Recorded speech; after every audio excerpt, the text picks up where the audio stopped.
welcome back my channel Believe in Therapy. I am Neha and today discuss about for injury around the elbow. तो आज के इस video में हम discuss करने वाले हैं सुप्राकॉन्डाइलर फ्रैक्चर ऑफ ह्यूमरस।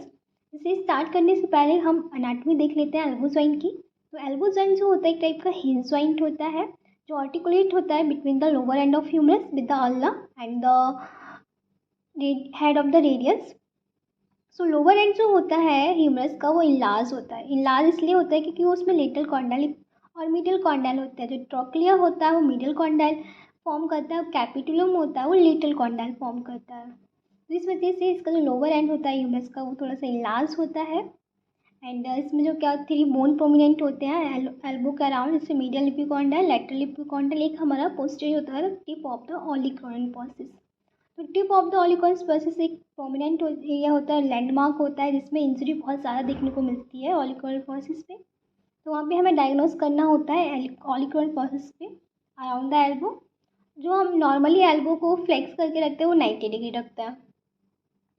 जब इसका जो ट्रायंगुलर फॉर्म होता है, ट्रायंगुलर फॉर्मेशन कैसे होता है, जो medial epicondyle, lateral epicondyle and बीच में हमारा ओलिकॉन पॉसिस की टिप।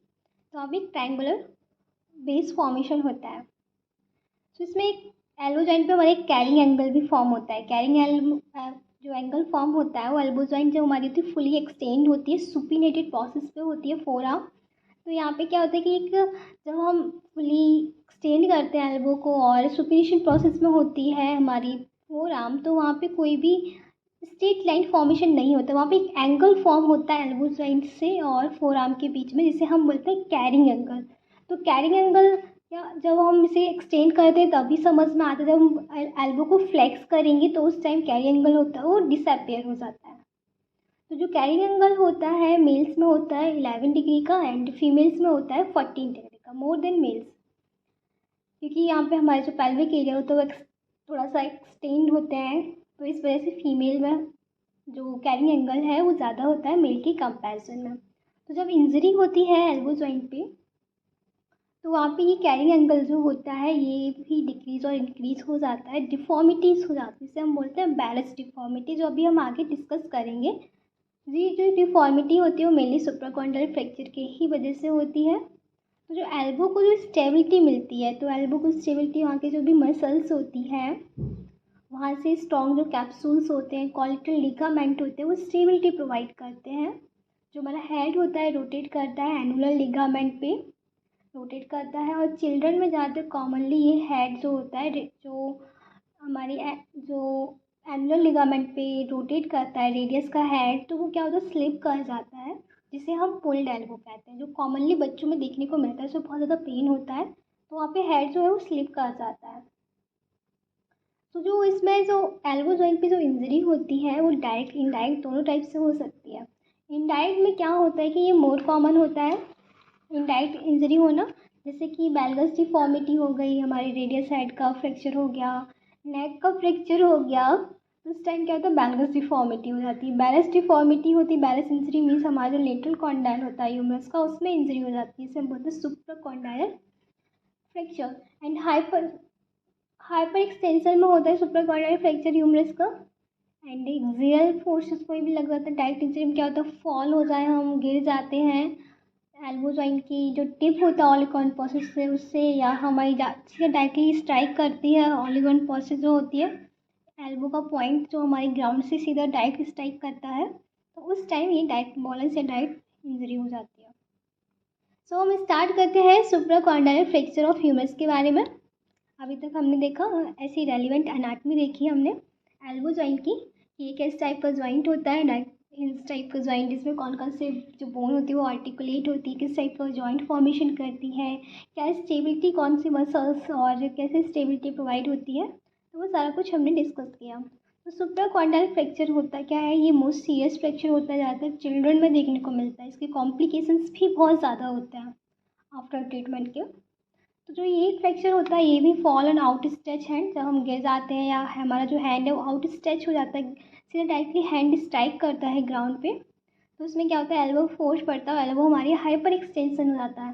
हाइपर एक्सटेंशन में क्या होता है कि यहाँ पे जो फ्रैक्चर हो जाता है हमारे कॉन्डाइल्स के अबव, जिससे हम बोलते हैं supracondylar fracture. So is the first point, this is one of the most serious fracture in childhood, most serious fracture होता है। It is often associated with complication, इसके कॉम्प्लिकेशन भी बहुत ज़्यादा होते हैं। मैकेनिज्म क्या है, the fracture is caused by fall and out stretch hand, ये जाते जब हमारा आउट स्ट्रेच हैंड हो जाता है उस time. And as the hand strike the ground, hand strike करता है ग्राउंड के,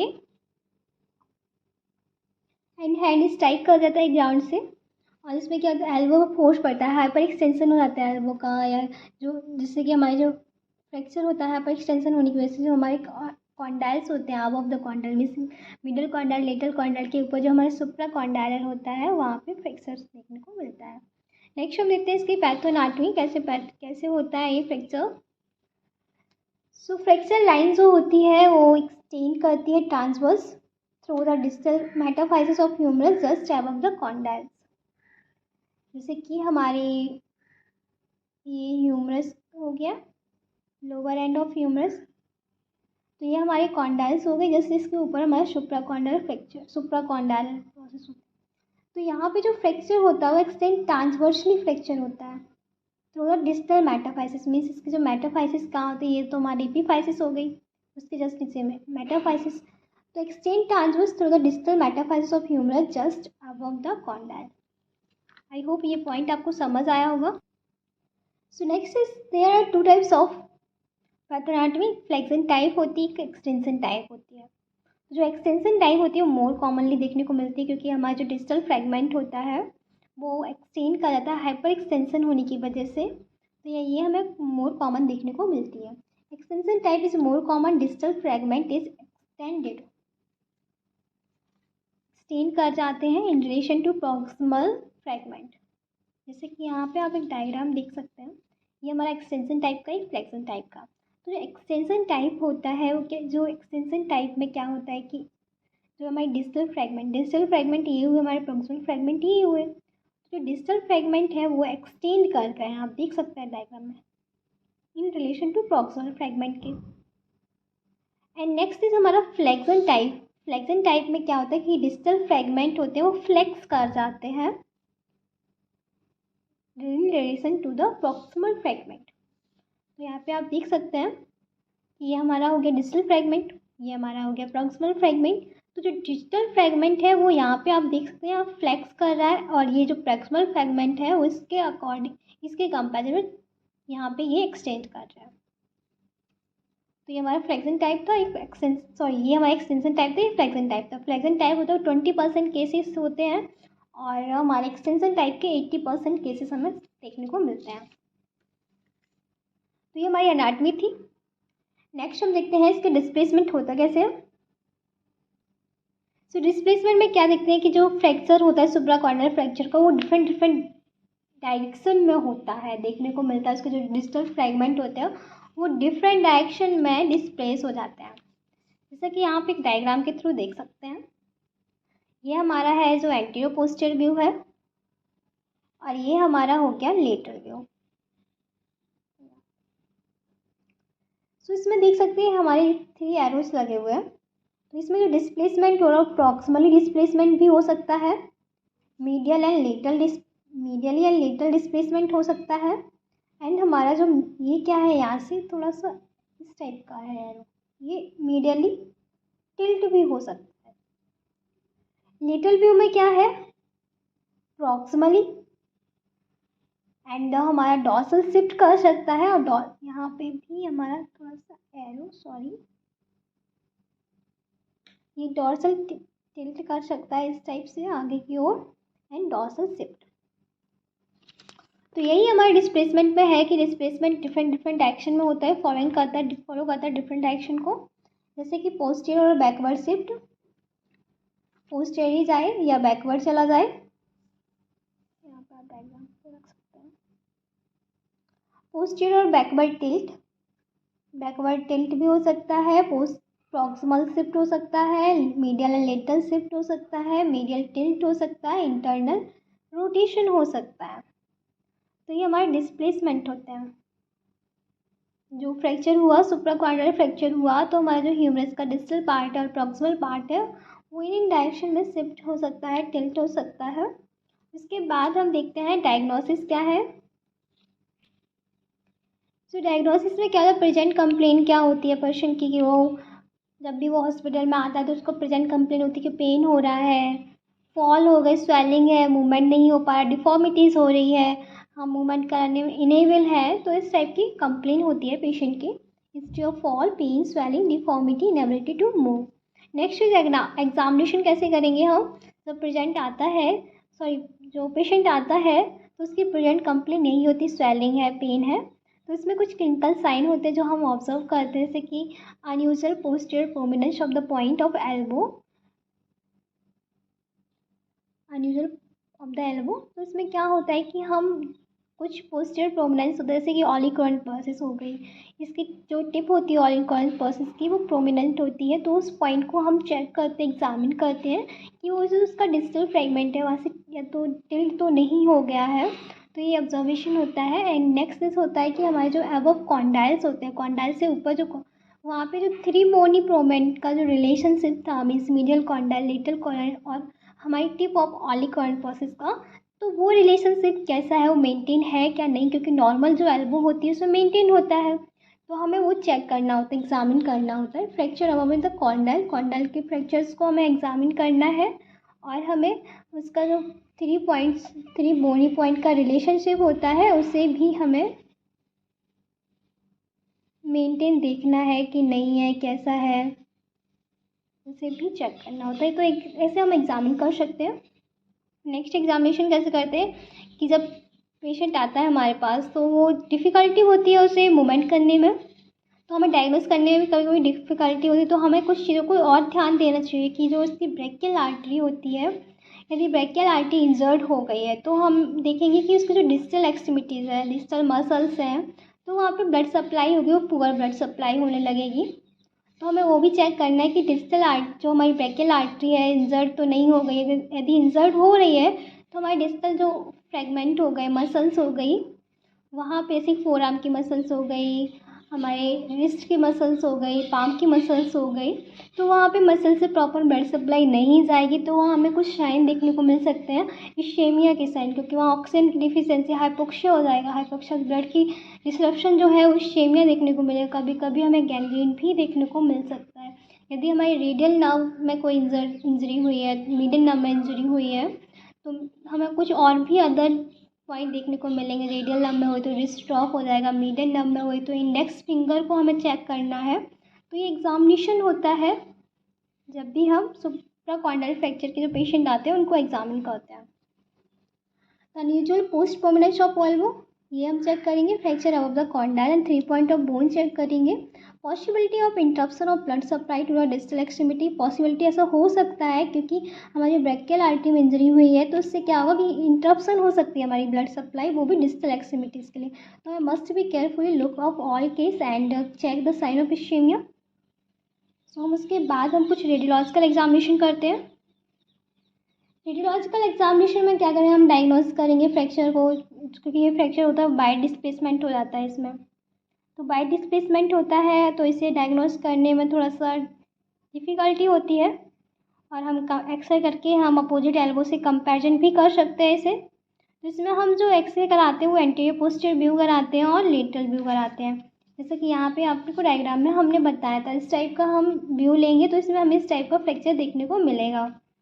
तो इसमें यही देखने को मिलता है एंटीरियर पोस्टीरियर व्यू में कि हमारा प्रॉक्सिमल लेटरल मीडियल शिफ्ट हो गया, मीडियल टिल्ट हो गया। लेटरल व्यू देखेंगे तो उसमें प्रॉक्सिमली टिल्ट शिफ्ट हो जाता है, डॉर्सल शिफ्ट हो जाता है, डॉर्सल टिल्ट लेफ्ट हो जाता है। तो इस टाइप की हमें कंडीशन देखने को मिलती हैं। सॉरी, यहाँ पे टिल्ट है, तो ये हम एग्जामिनेशन करेंगे रेडियोलॉजिकल एग्जामिनेशन, वहाँ पे हमें इस कंडीशन को देखने को मिलेगा। उसके बाद हम ट्रीटमेंट को देखते हैं कैसे हमें ट्रीटमेंट करना है। डायग्नोस कर लिया हमने, एग्जामिन कर लिया, और हम उसका ट्रीटमेंट डिसाइड करते हैं।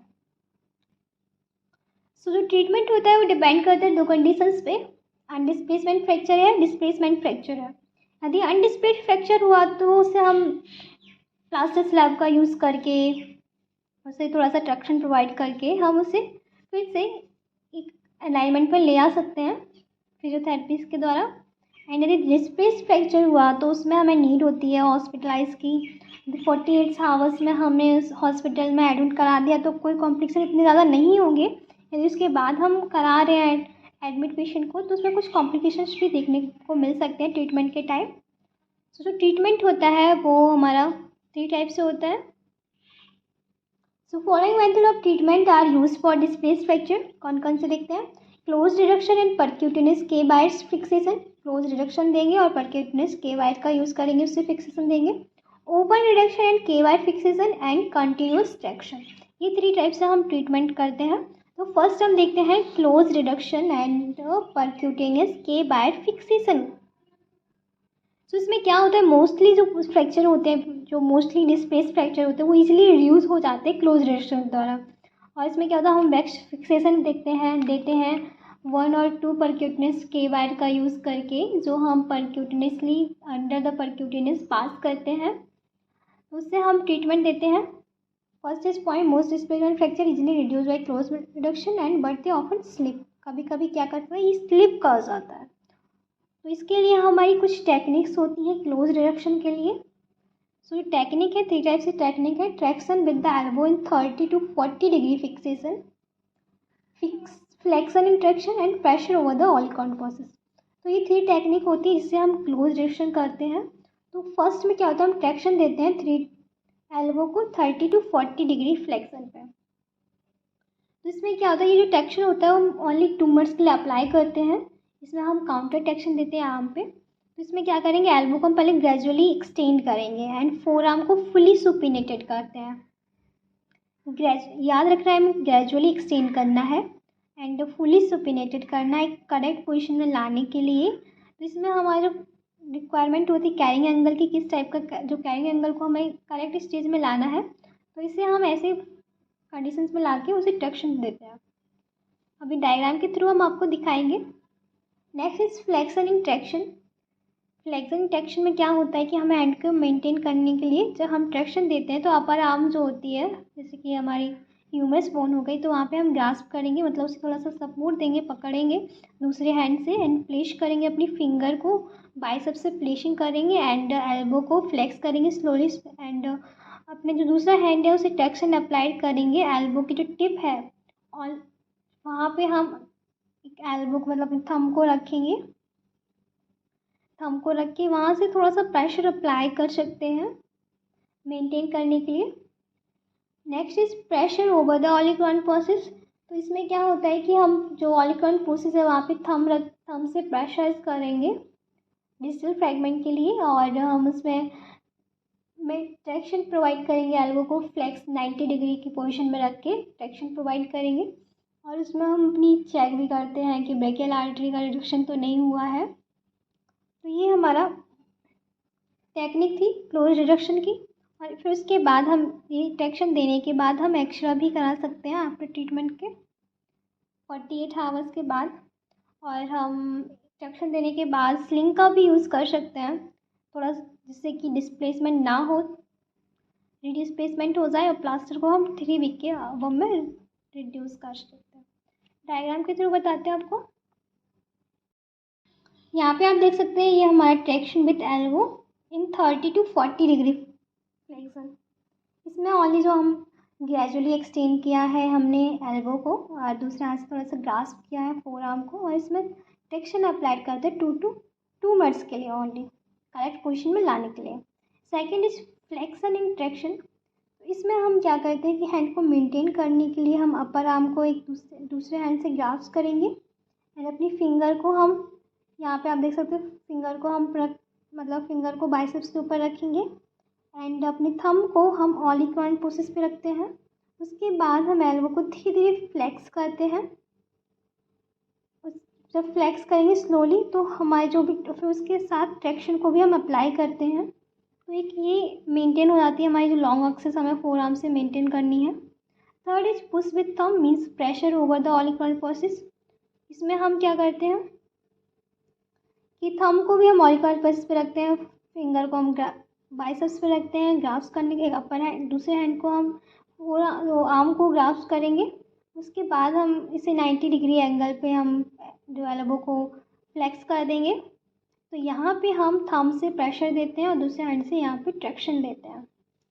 तो ये कंडीशंस होती है। फिर उसके बाद हम इसमें एक स्लैब का, पोस्टर स्लैब का हम यूज़ करेंगे इमोबिलाइजेशन देने के लिए, और एक्सरे भी करा सकते हैं। तो ये हमारी 3 प्रोसेस होती हैं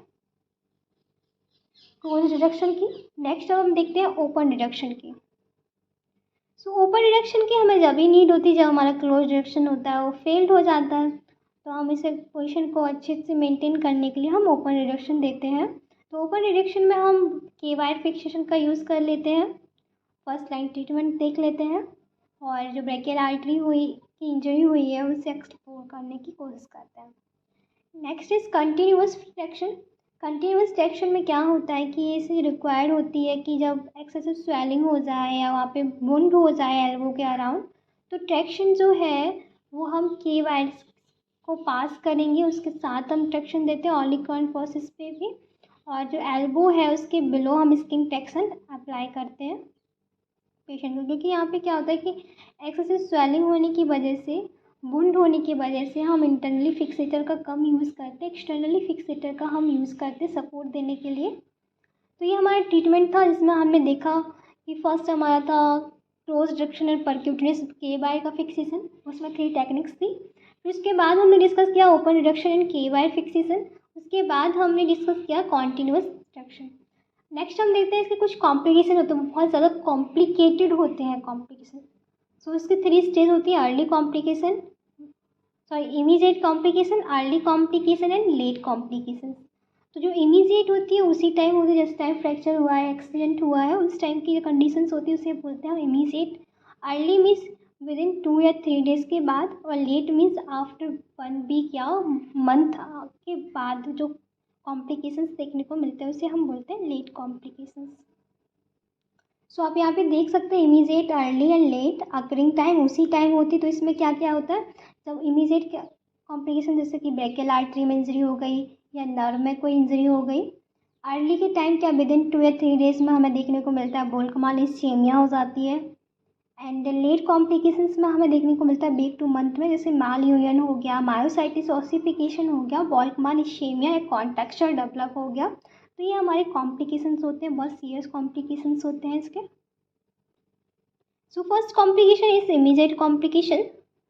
सो इमीडिएट कॉम्प्लिकेशंस में हमें देखने को मिलता है कि ब्रेकियल आर्टरी में इंजरी हो गई या नर्व में इंजरी हो गई। तो इसमें क्या होता है कि जब सुप्राकॉर्डियल फ्रैक्चर होता है तो हमारी जो ब्रेकियल आर्टरी होती है वहाँ पे उसके जो प्रॉक्सिमल फ्रैगमेंट होते हैं वो शार्प एजेस फॉर्म हो जाता है, जिससे कि क्या होता है कि हमारे जो प्रॉक्सिमल फ्रैगमेंट होते हैं वो जो हमारी आर्टरी है उसे भी इंजर्ड कर देते हैं, डैमेज कर देते हैं। तो इस कंडीशंस में हमारी जो ब्रेकियल आर्टरी होती है वो इंजर्ड हो जाती है, तो वहाँ के जो आगे के जो ब्रेकियल आर्टरी है ब्लड सप्लाई कर रही है हमारे डिस्टल मसल्स को, तो वहाँ पे वो प्रेशर पड़ने की वजह से डिसरप्ट हो जाती है, तो वहाँ पे आर्टियल ऑक्लूजन हो जाता है एल्बो के आसपास। तो हमारी जो फ्लेक्सर मसल्स फोर आर्म की हो गई तो वहाँ ब्लड सप्लाई प्रॉपर नहीं पहुँचती है, तो वहाँ पे इश्चेमिया देखने को मिलती है, जिसे हम बोल्कमान इश्चेमिया बोलते हैं। इसमें हमारी जो भी वेस्कुलर आर्टरी होती है वो कॉम्प्रोमाइज़ हो जाती है। So injury to the brachial artery, the brachial artery is usually injured by sharp edges of proximal fragment. Proximal fragment के इंजरी हो आती है, डायग्राम से देखते हैं। जैसे कि आप यहाँ पे देख सकते हैं ये हमारी ब्रेकियल आर्टरी है, ये हमारा प्रॉक्सिमल फ्रैगमेंट, ये हमारा डिस्टल फ्रैगमेंट। जो प्रॉक्सिमल फ्रैगमेंट है ये शार्प है, इसका ये जो कॉर्नर है ये हमारी ब्रेकियल आर्टरी को इंजर्ट कर देता है। जब ब्रेकियल आर्टरी हमारे यहाँ से डिस्टर्ब हो जाएगी, इंजर्ट हो जाएगी, तो आगे ब्लड सप्लाई नहीं जाएगी, हमारे आगे की जो मसल्स हैं वहाँ पे सप्लाई नहीं जाएगी, तो उन मसल्स में क्या देखने को मिलेगा, इश्चेमिया, क्योंकि हमारी जो ब्लड सप्लाई है वो डिस्टर्ब हो गई। तो इस इश्चेमिया को ही हम बोलते हैं बोल्कमान इश्चेमिया। नेक्स्ट हम देखते हैं इंजरी टू द नर्व, जिसमें क्या होती है हमारी मीडियन नर्व जो होती है मोस्ट कॉमन इसमें इंजरी हमें देखने को मिलती है, मीडियन नर्व होती है वो अफेक्ट हो जाती है। कभी कभी क्या होता है कि रेडियल नर्व भी अफेक्ट हो जाती है। नेक्स्ट उसके बाद हम अर्ली कॉम्प्लिकेशंस देखते हैं, अर्ली कॉम्प्लिकेशंस क्या क्या होते हैं, इसकी बोल्कमान इश्चेमिया हो गया जो कि अभी हमने आपको बताया था और इसमें क्या हो जाता है कि ब्लड सप्लाई नहीं हो पाती प्रॉपर तरीके से, तो हमारी मसल्स में इश्चेमिया देखने को मिलती है। This is an ischaemic injury of muscles and nerve of the flexor compartment of the four arm. तो हमारी जो फ्लेक्सर कंपार्टमेंट मसल्स होती हैं, फोर आर्म की जो मसल्स होती हैं वहाँ पे इस्चेमिक इंजरी हो जाती है। It is cause due to occlusion of brachial artery. इसका कॉज क्या होता है कि ब्रेकियल आर्टरी में अकल्सन हो जाता है, मीन्स डिस्टर्ब हो जाती है। तो इसकी पैथोफिजियोलॉजी देखते हैं। First is diminish blood supply of flexor muscles. हमारी जो फ्लेक्सर मसल्स होती है उसकी सप्लाई जो डिमनिस हो जाती है।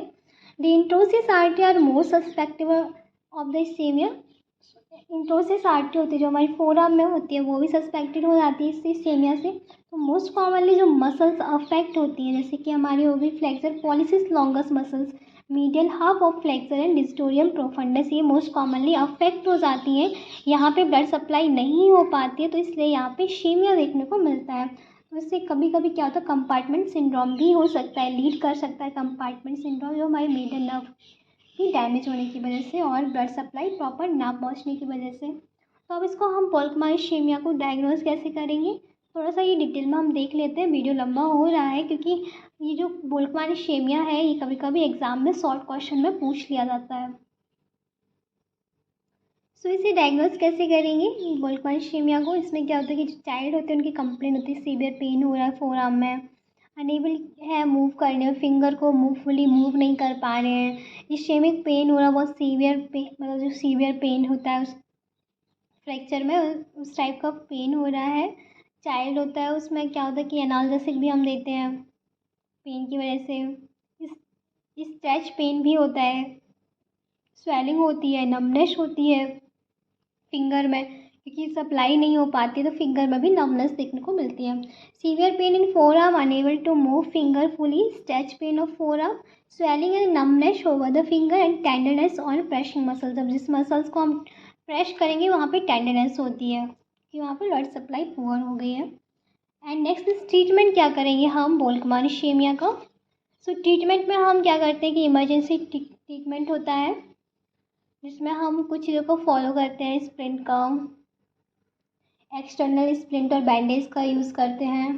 फोरआर्म को हम एलिवेट करके रखते हैं, चाइल्ड को इनकरेज करेंगे कि मूव कर सके, वो फिंगर को मूव करे। और जब इन चीज़ों से हमारा ट्रीटमेंट से कोई भी अच्छा कुछ हमें देखने को नहीं मिलता है अफेक्ट, तो हम फेस्क्योटॉमी एक सर्जिकल ट्रीटमेंट भी कराते हैं इसमें कि हम डीप फेसिया को ऑपरेशन करके उसे फ्लेक्सर मसल्स को कवर कर देते हैं डीप फेसिया के द्वारा, जिससे कि वहाँ पे ब्लड सप्लाई हो जो पुअर हुई है वो फिर से मेंटेन हो जाए। उसे बोलते हैं हम फेस्क्योटॉमी। तो ये ट्रीटमेंट में होता है। स्प्लिंट का, ट्रैक्शन का यूज़ करेंगे, बैंडेज का यूज़ कर सकते हैं जिससे कि जो भी कॉन्स्ट्रिक्शन हो रहा है वहाँ पे ब्लड सप्लाई का वो रिमूव हो जाए। और हम जो भी फिंगर मूवमेंट कराएंगे, जब ये पॉसिबल नहीं होता है तो हम उसको फेस्क्योटॉमी करा सकते हैं। लीड कॉम्प्लिकेशंस में क्या देखते हैं, जो सुप्राकॉन्डाइल फ्रैक्चर के जो कॉम्प्लिकेशंस हैं वो बहुत ज़्यादा इंपॉर्टेंट है। इससे शॉर्ट क्वेश्चन ज़रूर एक हर साल पूछे जाते हैं। तो लीड कॉम्प्लिकेशंस तो जैसे कि माल यूनियन हो गया, मायोसाइट्स ऑसिफिकेशन हो गया और बोल्कमान इस्केमिया कॉन्ट्रैक्चुअल डेवलप हो गया। तो माल यूनियन में क्या होता है कि जब ये कॉमन कॉम्प्लिकेशन देखने को मिलता है सुप्राकॉन्डाइल फ्रैक्चर में, जिसमें कि क्यूबाइटिस बैलेंस डिफॉर्मिटीज़ हो जाती है। तो ये जो फ्रैक्चर होता है इजली यूनाइट्स नहीं होता है क्योंकि जो डिजिटल फ्रेगमेंट होते हैं वो टिल्ट कर जाते हैं मीडियली एंड इंटरनल रोटेशन हो जाता है। तो यहाँ पे एक गन स्टॉक डिफॉर्मिटी देखने को मिलती है, इसे हम बोलते हैं क्यूबाइटिस बैलेंस डिफॉर्मिटी। तो इसमें क्या होता है कि जो हमारे मीडियली जो डिजिटल फ्रेगमेंट होते हैं वो टिल्ट कर जाते हैं मीडियली एंड जो इंटरनल रोटेशन हो जाता है। सो इसमें एक गन स्टॉक लाइक हम स्ट्रक्चर के थ्रू आपको दिखाते हैं।